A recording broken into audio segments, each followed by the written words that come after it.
देश में नदी पर्यटन की दिशा में कुछ ऐसा होने जा रहा है जो भारत को दुनिया में एक रिवर टूरिज्म के तौर पर पेश करेगा। अभी तक कई एक्सप्रेसवे और रोडवे इंफ्रास्ट्रक्चर ने हिंदुस्तान में कनेक्टिविटी के बेतहाशा दरवाजे खोले हैं, लेकिन अब गंगा विलास क्रूज भारत को एक सबसे शानदार और लंबी क्रूज यात्रा के तौर पर विश्व में पहचान दिलाने जा रहा है। ये अपना सफर तय करते हुए भोले बाबा की नगरी और देश के सबसे पुराने शहर वाराणसी के रामनगर पोर्ट पहुंच चुका है।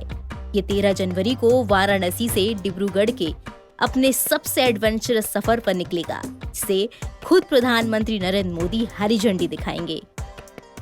ये क्रूज दुनिया के सबसे लंबे सफर पर है। सफर तय करते हुए वाराणसी पहुंचा है, जहां पर शहनाई की धुन और धोबिया लोक नृत्य से इन 33 स्विस यात्रियों के जत्थे का भव्य स्वागत किया गया। 12 जनवरी की रात क्रूज रविदास घाट पहुंचेगा और फिर यहीं से 13 जनवरी को पीएम मोदी वर्चुअली से हरी झंडी दिखाकर असम के डिब्रूगढ़ की ओर रवाना करेंगे। गंगा विलास की सबसे बड़ी कामयाबी इस बात से ही जाहिर हो जाती है कि दुनिया की सबसे लंबी यात्रा तय करने वाला विश्व का सबसे बड़ा क्रूज है, जो कि भारत के 5 राज्यों उत्तर प्रदेश, बिहार, झारखंड, पश्चिम बंगाल और असम से होकर गुजरेगा। इसके अलावा ये बांग्लादेश में भी 1100 किलोमीटर का सफर तय करेगा।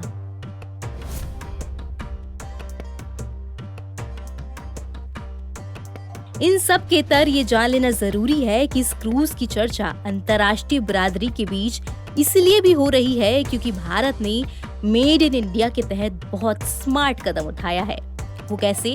वो ऐसे कि पिछले कुछ सालों में रिवर क्रूज बाजार 5% की दर से बढ़ा है और 2027 तक इसके 37% तक पहुंचने की उम्मीद है। मतलब कि जिस सेक्टर में 5 साल बाद बेतहाशा ग्रोथ होने वाली है, उस क्षेत्र में भारत ने आज से ही काम शुरू कर दिया है।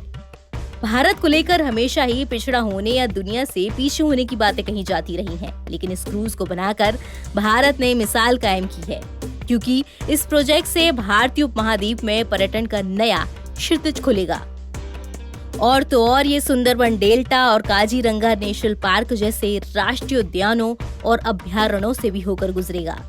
इसके अलावा यात्रियों को उत्तर प्रदेश के ओडीओपी और जीआई उत्पादों से भी परिचित कराया जाएगा। क्रूज के 18 स्वीट समेत दूसरी जगहों पर लकड़ी के खिलौने, गुलाबी मीनाकारी, गाजीपुर का वॉल हैंगिंग्स को डेकोरेशन के तौर पर पेश किया जाएगा। आपको बता दें कि ये क्रूज गंगा नदी पर तैरता हुआ एक 5 स्टार होटल के जैसे दिखेगा। गंगा विलास क्रूज अपनी यात्रा के दौरान बांग्लादेश से होते हुए असम के डिब्रूगढ़ में अपना सफर खत्म करेगा।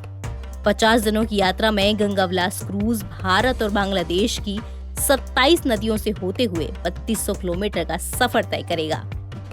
गंगा विलास क्रूज पर पर्यटकों को कई लग्जरी सुविधाओं का लुत्फ उठाने का भी मौका मिलेगा। इस क्रूज में बैठे यात्रियों को हिंदुस्तान की ऐतिहासिक, सांस्कृतिक और धार्मिकता की सबसे अनोखी तस्वीर देखने मिलेगी।